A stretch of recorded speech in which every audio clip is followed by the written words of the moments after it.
Hey guys, do you find yourself feeling like you just don't really have time, that it feels almost impossible to make time for the things that are important to you, like exercising or eating better or getting more sleep or spending more time with your kids, being a better father or being a better spouse with your wife or being more productive at work? Or maybe it's not necessarily a time issue for you. Maybe it's more about a lack of energy or a lack of motivation to be able to consistently show up and do those things. If so, you might be what I call the overwhelmed hero. And today I want to give you the top 3 reasons why most men feel overwhelmed, even if they don't realize that they are. And we're going to teach you how to go from overwhelmed to unshakable. So, guys, allow me to welcome you to the Unshakable Habits podcast, where we help men to prioritize your physical and mental well being so that you can provide a better life for yourself and those around you. My name is Stephen Box. I am your host, and I'm a national board certified health and wellness coach. And like I said, guys, today we're going to be talking all about overwhelm and what are really the causes of it and how do we get past those. But before we jump into that, I want to ask a quick favor of you guys. We really are trying to grow the show, get the word out to more men so that they can hear these powerful messages. And I need your help for that, because a lot of times when people are looking for a new podcast to listen to, one of the first things they're going to do is they're going to look at reviews and they're going to see, do other people also enjoy this show? And right now we only have a few reviews up. So if you guys could actually go to Apple or Spotify or go to podchaser.com and look up the Unshakable Habits podcast and leave a review on those platforms, that would help tremendously in terms of letting other people know that this is a show they should tune into and they should listen. So I would greatly appreciate that support. All right, guys. So, with that, let's jump into this and let's talk about why it is that most men feel overwhelmed. There's 3 reasons. And just for a little context for you guys, this is not just something that I'm just coming up with on the fly. This is something that I have seen in my decade plus of coaching. For those of you who maybe new, don't know me, in addition to being a national board certified health and wellness coach, I am also a ISSA elite trainer. I also hold certifications for nutrition as well as transformation specialist and all kind of stuff. And I've been doing this for over a decade now. And so I've really had the opportunity in that time to coach a lot of guys, see what works for them, what doesn't work for them, and then really diving into when things aren't working, figuring out why. And almost always the answer comes back to overwhelm, right? Now, a lot of times as men, we don't necessarily realize that we're overwhelmed, right? Because we're kind of used to the struggle, if we're being honest about it, right? Especially those of us who live perpetually in overwhelm. It has become our norm. So maybe we don't even realize it. But what I'm telling you is, just like I said at the beginning of the show, if you find that you never have energy, if you feel like there's always things competing for your attention and your time, if you lack motivation, if you feel like, hey, I have a day off, I'm just going to crash and just do nothing, if you're finding those things are happening in your life, more than likely you are actually dealing with overwhelm, even if you don't feel like you are. Um, it's kind of like, the old idea of, by the time you feel thirsty, you're already dehydrated, right? So by the time we get to the point where we can feel stress, where we feel overwhelmed, where we have no choice but to acknowledge it, it's too late. Um, you know, I don't know if you guys have ever heard me talk about this or not. I've talked about it on previous episodes and as well as on other podcasts I've been on. But I talk about this idea of a stress sweet spot. And if you think about a bell curve, so in the middle is like this perfect point where there's just enough stress to motivate you, but not so much that it sends you over the edge. And if you go back to the left, like down the slope, you lose motivation. There's not enough stress to actually push you forward. But if you go a little bit to the right, then it's kind of the opposite, and the stress becomes overwhelming, and then you fall off the cliff that way. And so we want to try to find this perfect spot. So the idea here is not to eliminate stress. It's not to say, oh, just sit around and do nothing and just be lazy. That's not what we're saying here, right? We do need some stress, right? But the idea is, how do we find that right amount? And a big part of, I think, finding that right amount is understanding what causes overwhelm in the first place and then making corrections to that. So that's what we're going to cover today. So number one is thinking that having it all means doing it all right now, doing it all perfectly, and doing it all by yourself. All right, so I know I probably just had some people catch some feelings on me, and that's okay, because I'm just going to have to keep it 100% with you guys today. I'm going to take you back. I'm going to share a quick personal story here. When I started this podcast back in 2020, I had made a commitment that I was going to do this. I already told myself it was going to happen. I wasn't going to allow anything to get in the way. All right, well, here's the problem, guys. So not only did I find myself really just kind of struggling to be consistent with getting this all going, but my mom ended up at one point having to have open heart surgery, and she ended up having to come live with us for like 5 months. And I was taking her to doctor's appointments and everything else. And because I didn't want to let go, and I didn't want to, make these changes in my life, I felt like I could handle it. I felt like I could just do it all. I pushed through, and I'm taking my mom to doctor's appointments and the rehab place, getting her back on her feet.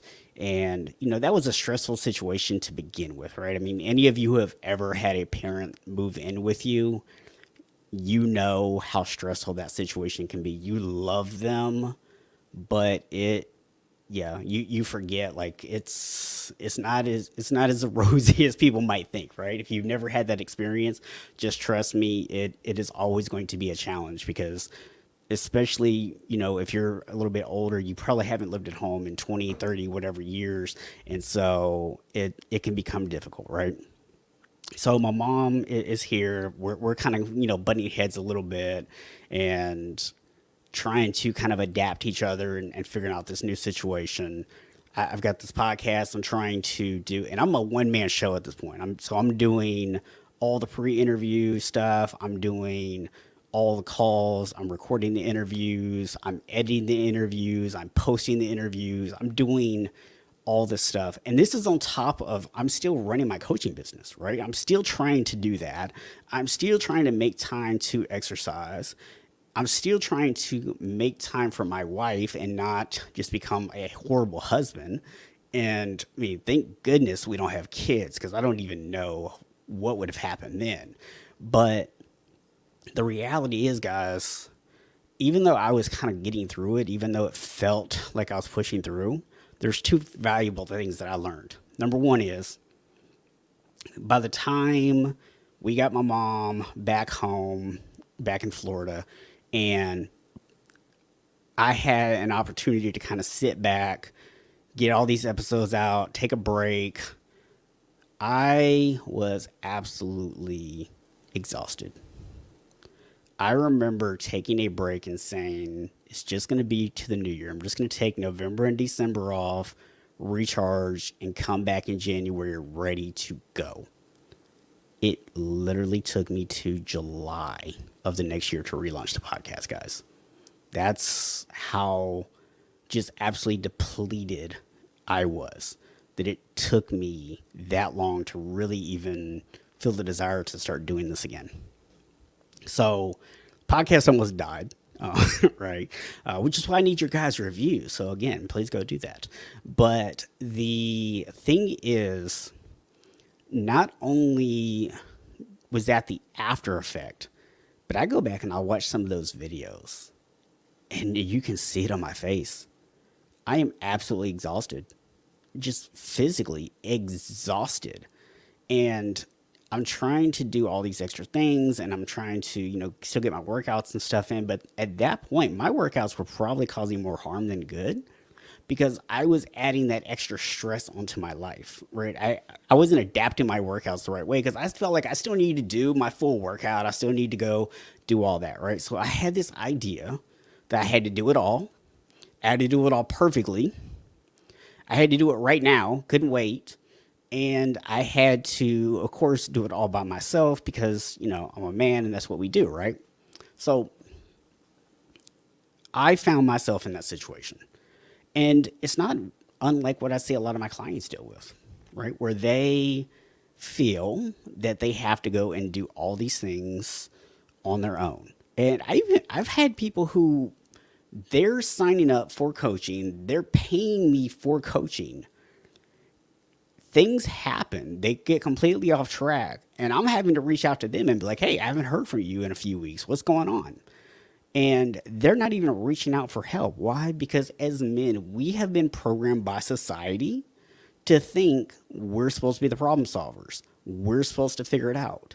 And I think even though most of us don't acknowledge this out loud, there's a subconscious thought that we've had of, if I can't even solve my own problems, how good of a problem solver am I? And I'm going to be honest with you guys, most of us suck at solving our own problems, right? Myself included. Because I will tell you right now, I have coaches for a lot of different things. I have somebody else write my workouts. I can write them. I know how to write them. I might even be better at it than the person that I have write them for me. I don't know. But you know what? I have someone else write them for me. I have other people tell me what to do in my business, right? I have people helping me with the podcast. Why? Because I've come to understand that it doesn't matter if I can do it. What matters is, can I reasonably do everything and do it all at a high level? And the answer is no. So I need to focus on the things that I can do at a high level and allow other people to assist me in doing other things. So that is one of the big lessons that I learned from that. And it's one of the big lessons that I've taken away from watching a lot of other guys. Because here's the reality, guys. And this one might hurt a little bit to hear, but I want to be honest with you. Well, I want you to be honest with yourself, okay? How many times has the all or nothing mentality left you with nothing instead of all? Right? Hurts a little bit because the reality is, I would be willing to bet that it's never left you with all. That you've never achieved everything you wanted to achieve. If I had it all to do over again, I would have changed so many things, because although some of those podcast episodes were really good, they could have been so much better if I were in a different state of mind when I did them. If I hadn't just been trying to push through, if I had asked for help, if I had had somebody to bounce ideas off of, if I had had a support system in place outside of my house, it would have been so much better. Going on to the second reason why I see a lot of men end up feeling overwhelmed is they're not focused on the present. We spend a lot of time thinking about the past. Like I was just sharing the story with you guys. And I think part of the reason that it took me until the following July to get back to recording wasn't because I was so overwhelmed that it literally took me until July to recover. It's that I spent several months after I was really probably ready to get back to recording, beating myself up. Right? Looking at those videos, thinking about how tired I looked, how horrible it was, beating myself up about not giving my absolute best to my guest. And that's part of why it took me so long to actually get back on track, because I was living in the past. Guys, how about you? Do you find yourself constantly living in the past? Do you feel like every time that a solution presents itself that you're so caught up in trying to think about all the times that you failed, or remembering the times that you dropped the ball or that you weren't able to stick with it, and assuming that that was going to be the case again, right? You're stuck in the past instead of being present in the moment and not realizing that the situations might not be the exact same. Or the other thing is, we get so focused on worrying about what's going to happen in the future, you know, especially things that might not even come true. There's a lot of anxiety and there's a lot of fear that are associated with that. And I think, as men, we're taught to kind of take those feelings and ignore them, right? Just to kind of push through. But the problem is when we get focused on the future and we start to worry about what the outcomes are going to be and we start to push certain things, we end up in a situation where we not only are focused on the future, so we're not focused on the present, but we start to tighten down, right? So it's this whole idea of like, okay, I see bad things could happen. Let me brace myself. Let me buckle down here. Let me get ready to deal with this. And in the process of doing that, we are essentially clamping off where we are right now. We're clamping off our ability to be present in the moment, right? And so I feel like a lot of times this is problematic, not just when it comes to work, but in so many different areas of our life. You know, it's, oh man, I'm going to do this thing. Oh, wait, something bad happened. It's very similar to this thing that happened before. We must be about to go down that path again. Boom, we're in about the past, right? Or, well, what if I start doing this and then this happens to my kids? Or what if I start doing this and my wife reacts this way? Worrying about the future, right? Instead of just focusing on what can I do right now? What are today's actions? And I think this is really a big one for a lot of guys, because when we are so focused on everything but the present, we're not doing what we need to do. And we're living in this world where we have no control. Because if you are always worried about what has already happened in the past and worrying that it might repeat itself, or you're always worried about what might happen in the future, something that you have zero control over and something that may or may not even occur, instead of being in the present, then you have no control. In the present, we have control. In the past and the future, no control. So it's up to you guys. What do you want? Do you want control or no control? Because if you want control, you need to live in the present. All right, number 3 is thinking that self-care is optional. It's not, guys. Listen, here's the reality. Most men that I talk to see themselves as a provider and a protector. Those are the 2 roles that we have taken on, that we take pride in. Well, guys, let me ask you a very honest, simple question, but it's going to be a tough one for you to really sit here and think about for a minute, okay? How much value are you going to be to your family if the only thing they have to remember you by is a picture? Because, guys, let me tell you, when we don't take care of ourselves, a lot of us end up being a picture on the wall. And our spouses and our children are left to figure things out without us. And we think that, oh, I have life insurance, I have an insurance policy, whatever, I'm going to leave them some money, so they're financially taken care of. That's a piece of the puzzle, guys. But let me tell you, I have had so many women who tell their husbands to come to me and get help with their exercise and their nutrition and sleep management and sleep and all the good stuff. Because what they really want is for him to be healthy, and they want him to be less overwhelmed, less stressed out, and they want him to be more present.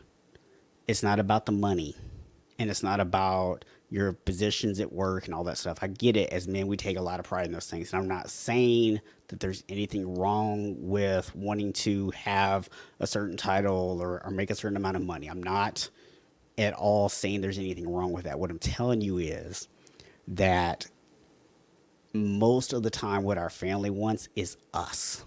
They don't want money. They don't want things. They want us. They want our time and they want our attention, right? So again, we're going back to that idea of being present. You got to give that time and attention to the people around you.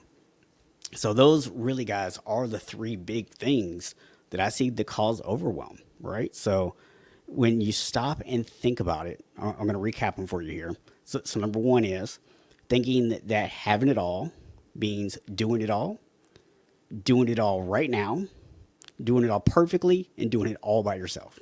Okay, that's the first one. The second is living in the past or living in the future where you have zero control instead of living in the present where you have total control. And the third one is not prioritizing your own care, your own self care, because you think that it is a luxury and not recognizing the fact that it is a necessity. Because, guys, here's the bottom line. If you do not take care of yourself first and foremost, you cannot be around to take care of the people who are most important for you. That's the bottom line, guys. So how do we go about fixing this? That's the big question, right? How do we go about fixing this?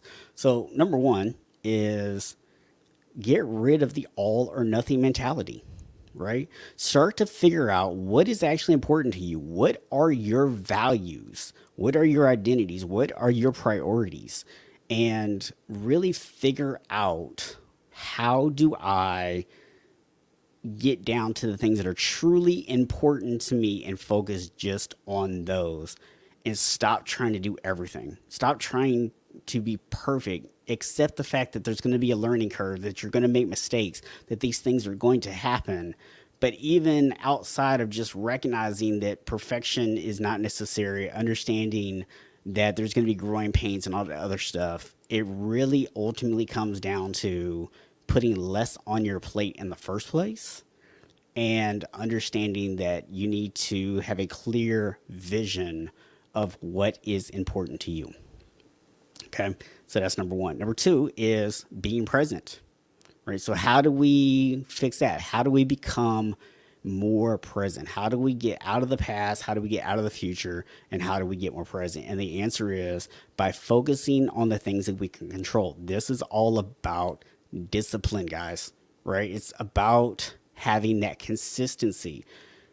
If we are focused on the important things and we're then focused on showing up for them consistently, the only way we can do that is to be present in the moment. If we're not present in the moment, then it's going to be impossible to be consistent because we're going to constantly be pulled by the past or the future. Okay. And then the third thing is about mastery.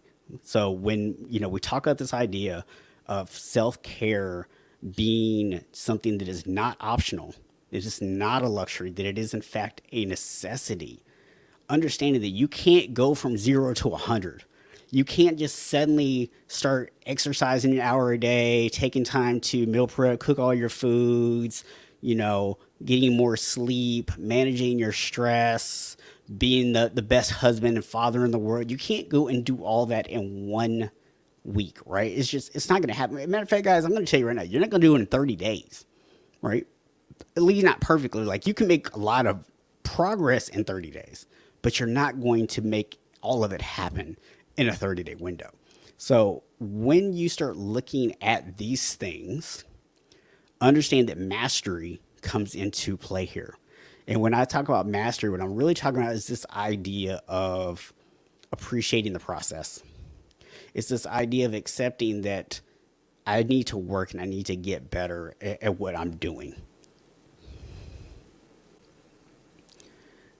And when we take that approach to it, when we start to understand that it's about small steps, it's about getting a little bit better every single day, then we're able to prioritize those things. We're able to make self-care something that is part of our life, because we're not just trying to just throw it all in there at once, which is impossible to do.